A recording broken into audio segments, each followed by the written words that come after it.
Hello everyone and welcome to the civil explain. इस video में हम लोग डिस्कस करेंगे जो हमारा यूकेपीएससी जेई का पेपर लगा है, फ़िलहाल शेड्यूल्ड है अगस्त में।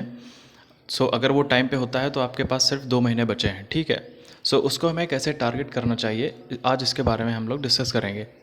सबसे पहले हम बात करते हैं सिलेबस की। सिलेबस कुछ ऐसा है, आपका 2 पेपर आपके नॉन टेक्निकल पूछे जाएंगे, हिंदी और इंग्लिश। 100 नंबर के दोनों पेपर होंगे।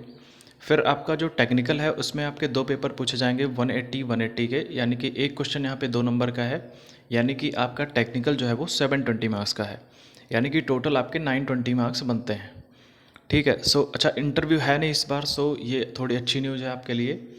अब बात करते हैं हमें इसको कैसे अप्रोच करना चाहिए। अप्रोच से पहले सबसे इम्पोर्टेंट चीज़ है आपको प्रीवियस ईयर जो इसका पेपर आया है उसको एनालिसिस अच्छे से करना, कि जो हमारे कितने क्वेश्चन किस सब्जेक्ट से पूछे जा रहे हैं एंड उन क्वेश्चंस का लेवल क्या है, ठीक है। अगर आप पेपर एनालाइज करेंगे तो आप देखेंगे फार्मूला बेस्ड क्वेश्चन, यानी कि अब आप खुद सोच लीजिए कि 360 क्वेश्चन आपके 11-12 सब्जेक्ट से कवर किए जा रहे हैं, तो वो सारी वैरायटी रखेंगे। और सबसे इम्पॉर्टेंट चीज़, जो क्वेश्चंस का लेवल है वो आपका सरफेस पे ही है, यानी कि डेप्थ उसमें ज़्यादा नहीं है। अब डेप्थ का सीन ये है कि जैसे मान लो 100 क्वेश्चन पूछे जा रहे हैं तो 100 में से 10 क्वेश्चन तो टफ होते ही हैं। तो उन 10 क्वेश्चन की वजह से तो आप रैंक, मतलब उन 10 क्वेश्चन की वजह से तो ऐसा है नहीं कि आप रह जाएंगे कंपटीशन में। जो कंपटीशन होता है वो इजी और मॉडरेट में होता है, ठीक है।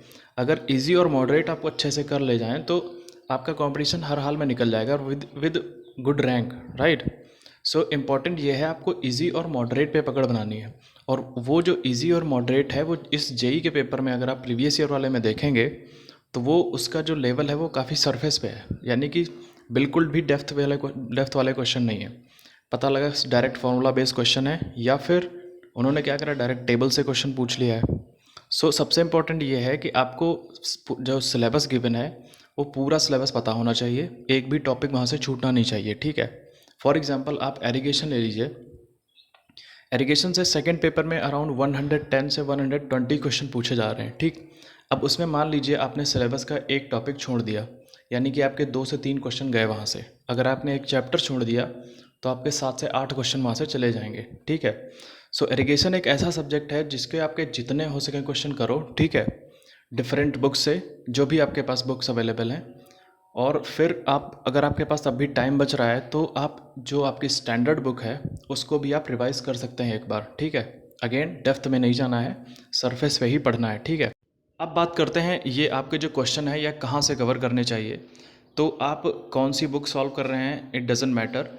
मैं जो बुक बता रहा हूँ वो आपको एटलीस्ट सॉल्व ही करनी चाहिए। जैसे एक यूथ कंपटीशन की जेई की बुक आती है जिसमें स्टेट लेवल के सारे जेई के क्वेश्चंस गिवन रहते हैं, ठीक है। वो आपको एटलीस्ट 2 बार ख़त्म करना चाहिए, ठीक है। और उसके साथ में जैसे अभी आपका 2 महीना बचा है, आपका जितना भी सिलेबस ख़त्म हुआ है उतना हुआ है, ठीक है, रहने दीजिए।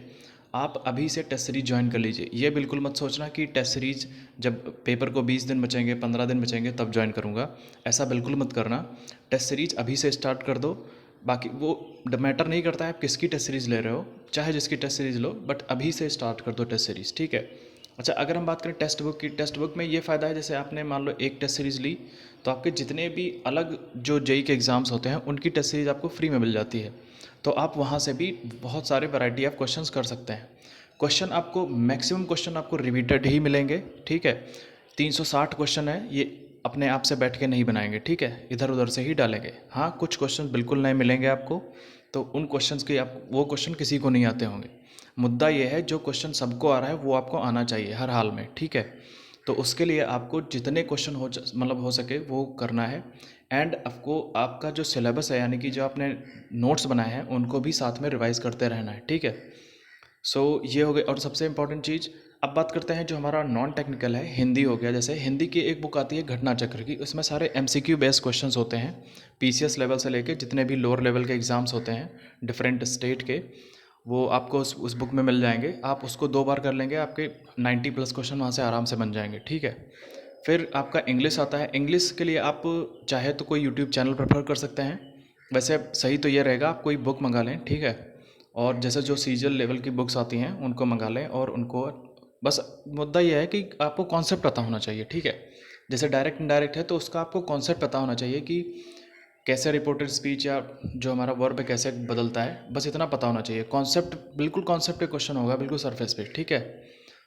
तो अगर आपको कॉन्सेप्ट पता है, आप क्वेश्चन वहाँ से कर ले जाएंगे, तो आप कोई भी बुक वहाँ से मंगवा सकते हैं इंग्लिश के लिए, ठीक है। बाकी आप टेस्ट सीरीज अभी से ज्वाइन कर लेना, ये आपको बहुत फ़ायदा करेगा, ठीक है। बाकी अगर आपका कोई क्वेश्चन है तो आप कमेंट में पूछ सकते हैं। Thank you.